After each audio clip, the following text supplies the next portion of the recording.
Clochette, porte ouverte à la ferme Kiri de Sainte-Élisabeth et des Pokémon à la Naudière. Le rêve de certains deviennent réalité.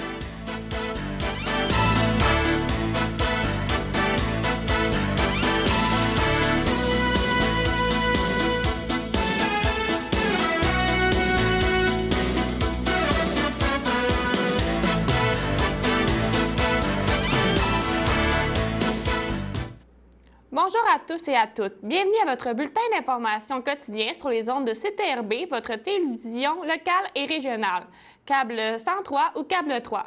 En ce 14 juillet, ici Marianne Bergeron et je serai la présentatrice de vos nouvelles. Débutons avec les portes ouvertes à la ferme Kiri de Sainte-Élisabeth. Plus de 600 personnes se sont déplacées le vendredi dernier à la ferme laitière Kiri de Sainte-Élisabeth pour visiter les nouvelles installations entièrement automatisées de l'entreprise lors d'une journée porte ouverte. Pour l'occasion, plusieurs représentants du secteur agricole étaient présents afin de procéder à une coupure de ruban et à une envolée de ballons, soulignant de façon officielle la construction de la nouvelle étable à la fine pointe de la technologie avec robot de traite, un investissement total de 1 700 000 $. M. Mario Hull, copropriétaire de la ferme, a dressé un portrait complet de l'entreprise et décrit les différentes étapes qui ont nécessité beaucoup de réflexion. On voulait bâtir un bâtiment à notre goût qui répondait à nos besoins et surtout qui rendrait optimum le confort de nos animaux. L'étable qui a finalement été construite est le 16e plan qui a été dessiné, a mentionné M. Mario Hull. M. Gilbert Perrault, président des producteurs de lait de la Naudière, M. André Villeneuve, député provincial de Berthier, et Mme Ruth-Hélène Brosseau, députée fédérale de Berthier-Masquinongé, ont également pris la parole pour féliciter grandement la famille pour l'organisation de la journée et réitérer l'importance du secteur agricole dans l'économie, tant régionale que provinciale, tout en signifiant l'importance que le gouvernement canadien procède à un règlement de l'épineux dossier des importations de lait diafiltré et soit par conséquent préserver des mécanismes de gestion de l'offre. Rappelons que pour la Naudière, on compte 206 fermes laitières qui permettent de créer 1800 emplois pour directs et indirects. Les fermes laitières du Québec sont la source de quelques 83 000 emplois pour l'ensemble de la filière et contribuent à l'auteur de 6,2 milliards de dollars au produit intérieur brut canadien. Finalement, la production laitière et la transformation entraînent des retombées fiscales totales de 1,30 milliard de dollars aux différents paliers du gouvernement. Donc, félicitations à la ferme Kiri de Sainte-Élisabeth pour ces nouvelles installations. Par la suite, les Pokémon envahissent la Naudière. Vous avez sûrement remarqué dans les derniers jours une effusion de nouvelles concernant cette nouvelle application Pokémon Go. Ce jeu, déjà très populaire, connu depuis près de 20 ans, les Pokémon, maintenant, envahissent les rues du monde, comme celle de la région. Mais attention, pour les voir, il faut télécharger l'application.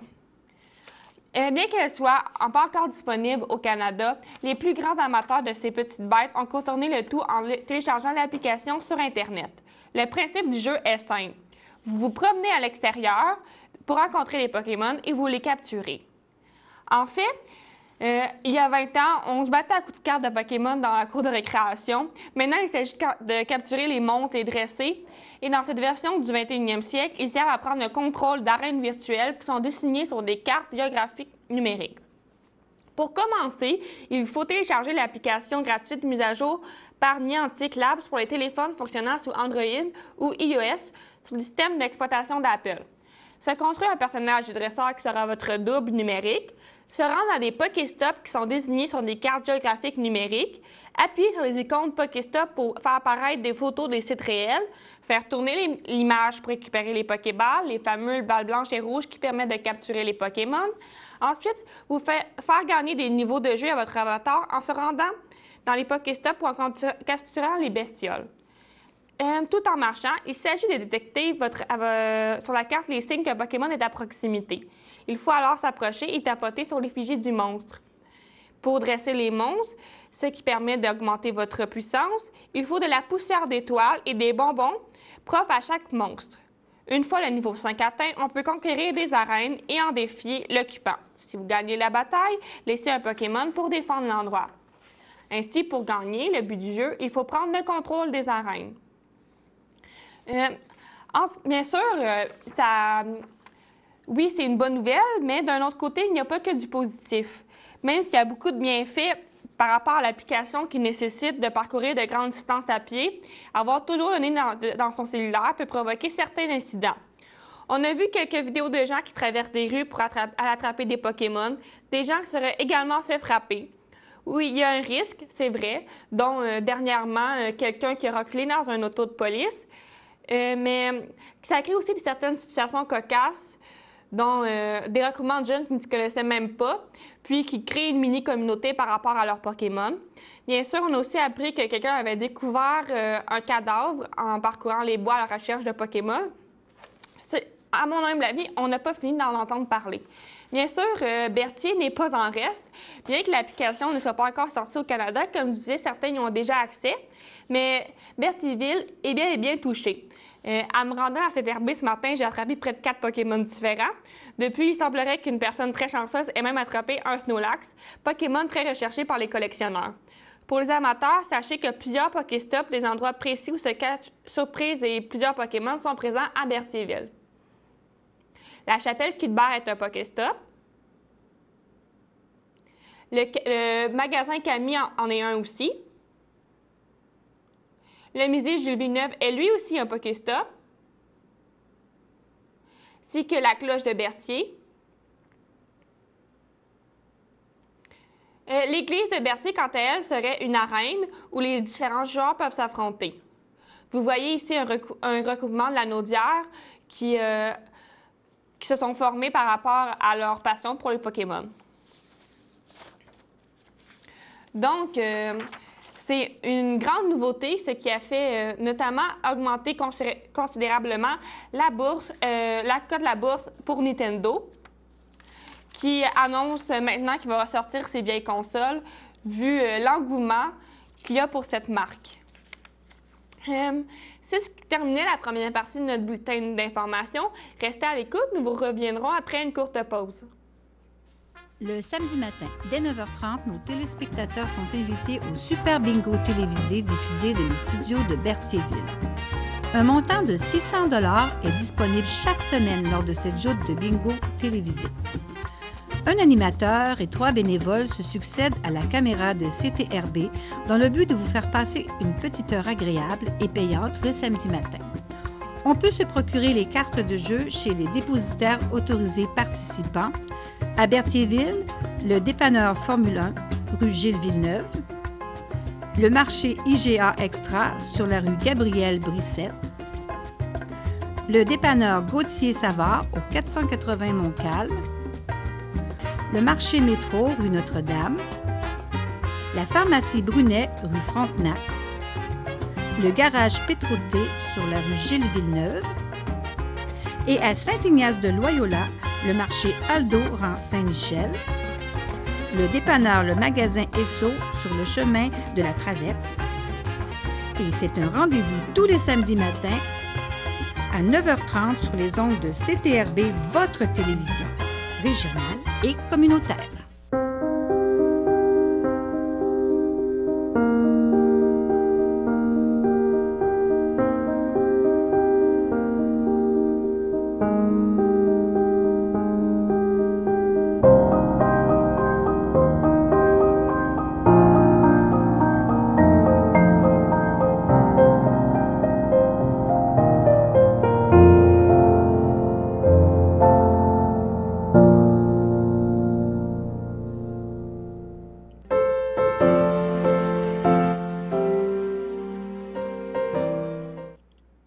La FADOC de l'île du Pas souhaite bonne fête à Denis Soulière, Alice Marc, ainsi que à Gladys Rolande Trudel. Maintenant, l'âge d'or de Saint-Ignace souhaite bonne fête à Alice Assande ainsi qu'à Alice Marquis. L'Association des personnes handicapées secteur Berthier souhaite bonne fête à Chantal Simard ainsi qu'à Janine Beaufort-Trudel. L'équipe du Centre d'action bénévole d'Autrey souhaite bonne fête à Jean-Louis Marchand de Berthierville. Maintenant, passons à une autre nouvelle. Des paniers de légumes des fermiers de famille d'Équiterre distribués dans des magasins métro de la Naudière. Pour une 5e année consécutive, des métros de la Naudière accueilleront 4 fermes de leur région pour la distribution des paniers de légumes chaque semaine de l'été jusqu'en octobre. Le métro Lachenay ainsi que les métros Plus Terrebonne, Fogarty à Charlemagne, Mascouche et Boucher à Berthierville s'inscrivent comme point de livraison pour le réseau des fermiers de famille d'Équiterre et accueilleront respectivement la ferme des Libellules, la ferme Benoît Duval, la ferme Haut-Saint-Terre et le pied maraîcher ferme artisanale. Ce partenariat unique entre Équiterre et Métro, qui en est à sa 5e édition, a été mis en place afin de faciliter l'accès aux aliments certifiés biologiques ou en voie de l'être et cultivés localement. En créant des points de livraison dans des endroits déjà fréquentés par les consommateurs friands de produits bio locaux, il permet aux citoyens d'appuyer une ferme locale en achetant à l'avance des paniers de légumes provenant de cette même ferme. Par la même occasion, il permet aux marchands d'offrir un service complémentaire à leur clientèle, rendu possible grâce aux fermes du Québec qui sont de plus en plus nombreuses à opter pour un point de livraison chez Métro. De 18 fermes en 2013 à 31 en 2015, 45 fermes de partout au Québec fréquenteront cet été les stationnements des métros et Super C Environnement. S'inscrivant dans l'esprit du programme d'achat local lancé par Métro en mai 2013, cette collaboration permet d'élargir l'éventail des efforts de Métro pour appuyer les fournisseurs du Québec en reliant les consommateurs directement à un agriculteur de leur région. Partager des idées de recettes avec les fermiers ou discuter des prochaines récoltes contribue également à l'amélioration de l'aspect humain et convivial de ce programme communautaire. Pour en savoir plus sur le réseau des fermiers de familles d'Équiterre, connaître les différents points de livraison et vous abonner auprès d'une ferme, vous pouvez visiter metro.ca/Équiterre. À propos de Métro, ils ont un chiffre d'affaires annuel dépassé de 12 milliards de dollars. Métro Inc., fondée en 1947, est la seule grande entreprise canadienne de distribution alimentaire à avoir un siège social au Québec. Et ses marchands affiliés et franchisés emploient au Québec et en Ontario plus de 65 000 personnes dont la mission est de satisfaire leurs clients tous les jours pour gagner leur fidélité à long terme. Métro Inc. exploite un réseau de près de 600 magasins d'alimentation sous plusieurs bannières dont Métro, Métro Plus, Super C et Food Basique, de même que plus que 250 pharmacies, principalement sur les bannières Brunet, Métro Pharmacie et Drogue Basique. Vous pouvez aussi regarder, ils ont une page Facebook qui s'appelle Métro Mon Épicier ou consulter metro.ca pour plus d'informations. Et maintenant, à propos du réseau des fermiers de famille d'Équiterre, le réseau des fermiers compte une centaine de fermes qui nourrissent près de 35 000 personnes annuellement. Il se distingue notamment par ces fermes à dimension humaine, menées pour la plupart par des jeunes de la relève qui contribuent au dynamisme de la région. Ce sont des producteurs passionnés, engagés à léguer un environnement sain aux générations futures et qui cultivent des fruits et légumes biologiques sans pesticides ou synthèse. Ce réseau en croissance depuis 1995 génère à lui seul 4,2 milliards de dollars de retombées par année pour le Québec. Donc, restez informés à ce sujet, les paniers de légumes des fermiers de famille d'Équiterre. Donc, vous allez sûrement apercevoir leur kiosque en avant du métro le plus près de chez vous. Maintenant, une invitation qu'on lance à nos téléspectateurs pour les tirs de tracteurs antiques et plus récents, camions 4x4 et pick-up de rue, qui va avoir lieu samedi le 23 juillet à 11h à l'habitation de l'île du Pape. L'endroit, ça va être le terrain de la commune qui est à l'extrémité de l'est de l'île. Et en cas de pluie, ça devrait être remis le dimanche le lendemain. Pour l'inscription pour les compétitions va être faite à partir de 10h. Le prix d'entrée est de 10 $ pour les adultes. C'est gratuit pour les enfants de moins de 12 ans accompagnés d'un adulte. Il y aura un service de cantine et de bar sur le terrain, mais aucune nourriture et boisson venant de l'extérieur ne sera tolérée. Pour information, vous pouvez rejoindre Maryse Courchaine au 450-836-1186 ou Gérard Joinville au 450-836-2454. Sinon, le numéro de cellulaire 450-803-9834. Donc, je répète, c'est une invitation pour le tir de tracteur antique et plus récent de camions 4x4 et pick-up de rue pour le samedi 23 juillet à 11h. Ensuite, passons à les autres activités qui ont été planifiées par le Musée d'art de Joliette. On en avait parlé un peu hier, mais d'autres activités sont à prévoir, dont le parcours découverte à la cathédrale Saint-Charles-Borromée. Vous pouvez la visiter à la cathédrale pour y admirer 23 peintures murales du plus célèbre représentant de la peinture religieuse au Canada. Il s'agit de la première commande d'envergure réalisée par l'artiste entre 1892 et 1894. Donc, l'adresse de la cathédrale est 2 rue Saint-Charles-Borromée-Nord, Joliette, et vous pouvez accéder aux visites tous les jours de 10h à 16h. Ensuite, il y a également des visites guidées disponibles pendant la période estivale si vous voulez découvrir en compagnie d'un guide les expositions, les îles Réunies et le catalogue des futurs à le Musée d'art de Joliette. Les îles Réunies, c'est tous les jeudis à 14h jusqu'au 25 août 2016. 3 visites par jour sont offertes durant les vacances de la construction, 26 et 28 juillet, et le 2 et 4 août 2016. Ensuite, la deuxième exposition est le catalogue des futurs, qui sont tous les dimanches à 13h et à 15h jusqu'au 28 août.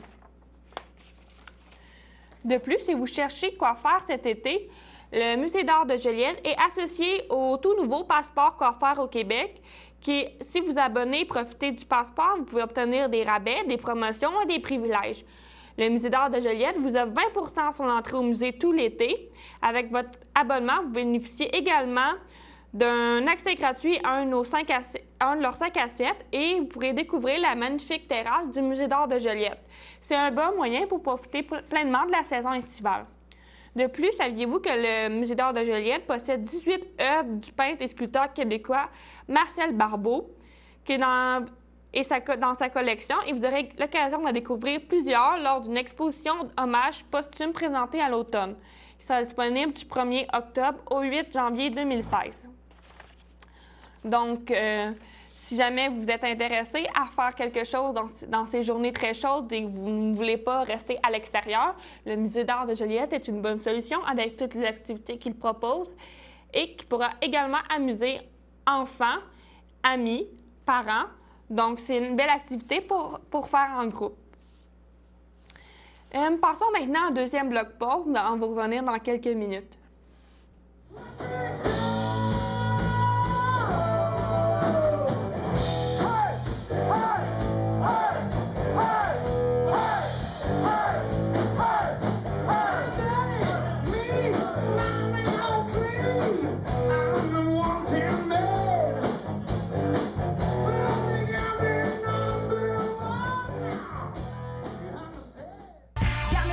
Crazy right now, your touch got me looking so crazy.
two kids, you and me. Hey. Na, na, na, na. I said, hey, hey, hey, hey, living like we're renegades. Hey, hey, hey, hey, living like we're renegades, renegades.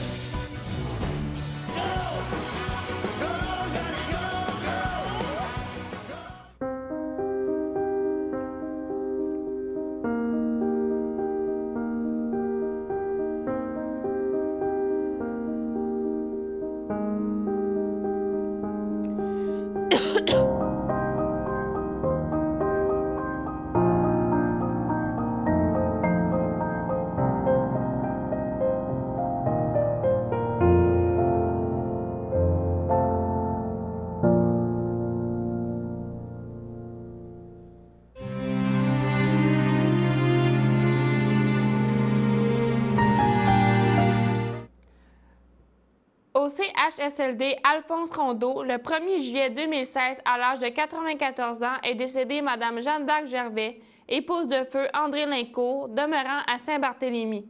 Lui a précédé sa fille, Denise Lincourt.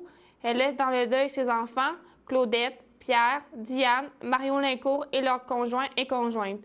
Ses petits-enfants, Dominique et Myriam Lebeau, Daphné, Ariane et Elsa Savoie, Étienne et Eugénie Lincourt, Geneviève Lincourt, ses 7 arrière-petits-enfants, sa sœur Marie-Alma Gervais, ainsi que plusieurs neveux et nièces. Un merci particulier au personnel du 2e étage du CHSLD Alphonse Rondeau pour les bons soins prodigués à Mme Gervais. La famille vous accueillera le samedi 16 juillet 2016 dès midi au complexe funéraire F. Thériault. 741 Notre-Dame, route 138 Berthierville. Suivra une liturgie de la parole à la chapelle du complexe à 14h30. Les cendres de Mme Gervais seront déposées au columbarium F. Thériault de Berthierville le jour même. Au CHRDL de Joliette, le 7 juillet 2016, à l'âge de 69 ans, est décédée Mme Francine Bussière, épouse de Luc Laforêt, demeurant à Saint-Ignace de Loyola. Elle laisse dans le deuil, outre son époux, son fils, Denis Laforêt, conjoint de Marie-Claude Nadeau, ses petits-fils, Loric Laforêt, Alexis Nadeau, ses sœurs, beaux-frères et belles-sœurs, Denise Bussière, conjointe de Bernard Lavallée, Lucelle Bussière, conjointe de René-Charles Paquin, Hélène Bussière, conjointe de Charles-Auguste Paquin, Ghislaine Bussière, conjointe de Francis Vincent, Paul Laforêt, conjointe de Céline Sylvestre, Jacques Laforêt, conjointe de Huguette Moreau, Claire Laforêt, conjointe de Raymond Perron, Denise Laforêt, Gisèle Laforêt, conjointe d'André Lagagnère, plusieurs neveux, nièces et autres parents et amis. La famille vous accueillera le samedi 16 juillet 2016 dès 10h au complexe funéraire F. Thériault, 741 Notre-Dame, route 138 Berthierville. Suivront les funérailles en l'église de Saint-Ignace de Loyola à 14h. Subitement à son domicile, le 8 juillet 2016, à l'âge de 63 ans, est décédé M. Michel Trudeau, conjoint de Mme Alice Lamirande, demeurant à Berthier. Il laisse dans le deuil, outre sa conjointe, ses filles, Josette Trudeau, conjointe de Serge Gingras, Nathalie Trudeau, conjointe de Stéphane Mercier, Sylvie Trudeau, conjointe de François Soucy, Céline Chevalier, conjointe d'Éric Maillé, 6 petits-enfants, sa mère, Mme Thérèse Cloutier, feu Claude Trudeau, ses frères, sœurs, beaux-frères et belles-sœurs, neveux, nièces et autres parents et amis. La famille vous accueillera samedi le 16 juillet 2016 dès 9h au complexe funéraire F. Thériault, 741 Notre-Dame, route 138 à Berthierville. Suivra une liturgie de la parole à la chapelle du complexe à 11h. M. Michel Trudeau sera inhumé au cimetière de Berthierville. Hier, j'ai eu la chance de rencontrer Mme Dominique Potier et M. Michel Robida. Mme Potier expose en ce moment ses peintures à la chapelle des Cuthbert pour son exposition Bleu Histoire, Mémoire Racine. M. Robida s'est chargé de la conception de l'accrochage. Celui-ci est d'ailleurs connu pour sa créativité comme costumier, alors que ses créations étaient portées par Diane Dufresne, Jenny Snyder et Céline Dion. L'œuvre de Dominique Potier se lit comme un recueil de poésie. Chaque disposition, chaque toile cache un secret alors que l'amateur d'art doit aussi devenir un lecteur. L'artiste m'a d'ailleurs expliqué d'où lui venait ce thème aussi particulier. Quand on regarde, vous dites que ça fait plusieurs années que vous travaillez sur ce thème-là. Ça vous vient d'où ce thème, justement? C'est long à expliquer, je peux le faire en quelques mots. D'abord, dans la famille, on a toujours parlé de l'histoire. On a toujours visité les églises du point de vue architectural. On nous apprenait l'histoire de la région, l'histoire de la France. Donc déjà, enfant, j'étais sensibilisée par rapport à l'histoire et au patrimoine. Puis, il y a 22 ans, j'ai immigré au Québec. Parallèlement, en même temps, j'ai eu beaucoup de pertes, de décès dans ma famille. Et là, il y a cette notion de racine qui est vraiment remontée dans mes préoccupations. Et à un moment donné, j'étais au puce de Saint-Eustache, j'ai acheté une vieille planche à repasser et j'ai trouvé des vieux journaux de 1957, du Petit Journal de Montréal. C'est ceux qui sont ici. Je me suis dit, je vais les garder et à un moment donné, je vais m'en servir pour raconter une histoire. Mais je ne savais pas quoi. Donc, j'ai gardé ces travaux, je continuais à peindre, puis c'est comme ça qu'on crée. Hein. On ne pense pas. On fait, mais on ne pense pas. Et puis tout d'un coup, ça sort. Et à un moment donné, j'ai ressorti ces journaux de 1957 et j'ai eu le goût de raconter ma propre histoire, un propre souvenir de mon enfance. Dans le village d'enfance, on allait chercher l'eau à la fontaine et j'allais les chercher avec des carafes, avec des pichets. Et je me suis dit, tiens, je vais faire toute une série de carafes qui racontent mon histoire sur une histoire déjà existante, l'histoire de ce pays qui m'a accueilli. Voilà, c'est parti comme ça, un peu. Ce goût du travail de l'histoire et de la mémoire. Donc, c'était Dominique Potier qui nous parlait de son exposition Bleu, Histoire, Mémoire et Racines. Je crois d'ailleurs que nous avons quelques photos de ses œuvres. L'exposition est présentement à la Chapelle des Cuthberts et elle le sera jusqu'au 22 juillet prochain. C'est une sortie culturelle que je vous recommande grandement. D'ailleurs, l'entrevue complète devrait passer sur nos ondes dans les prochaines semaines. Surveillez notre programmation. Hier, vous avez sans doute constaté que des travaux étaient effectués dans les environs de la place du marché, centre-ville, dans le coin d'Iberville, Montcalm et Frontenac. Une vidéo, d'ailleurs, devrait apparaître pour vous montrer ces travaux, ces constructions. Les travaux visaient à poser la seconde couche et donc la couche de finition de l'asphalte afin de l'égaliser à la place piétonne. Les travaux devraient aussi comprendre de nouvelles montées pour les personnes à mobilité réduite. Et avec tout pour la musique qui s'en vient, il semblerait que notre belle ville se mette sur son 31. Donc, dès que les travaux vont être terminés, je suis certaine que ça va être très joli.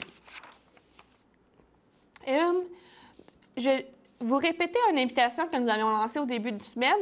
N'oubliez pas que le 17 juillet prochain, les pêcheurs mignons de la Noret vont vous accueillir pour leur marché champêtre. C'est ouvert un dimanche sur deux, de 11h à 16h, beau temps, mauvais temps. Lieu, c'est au coin de la rue Louis-Joseph Doucet et Notre-Dame, route 138, en face de l'église, 14 rue Louis-Joseph Doucet. Pour en savoir plus, des informations sont disponibles sur la page Facebook. Passons maintenant à la météo. Il y a un avertissement de chaleur qui est présent en ce moment, ainsi que veille d'orage violent. La température maximum qui pourrait être ressentie est de 28 degrés Celsius. Pour cet après-midi, ce soir, ça devrait aller jusqu'à 25 degrés Celsius, température ressentie 35. Cette nuit, passage nuageux, température ressentie 26 degrés. Et ça devrait un peu se rafraîchir avec 29 degrés température ressentie, mais 22 si le facteur humidex ne monte moins que prévu. Mais possibilité d'orage. C'est ce qui concluait notre bulletin de nouvelles du 14 juillet 2016. C'était Marianne Bergeron au micro sur les ondes de CTRB, câble 103 ou câble 3. Au nom de toute l'équipe, je vous souhaite une bonne journée.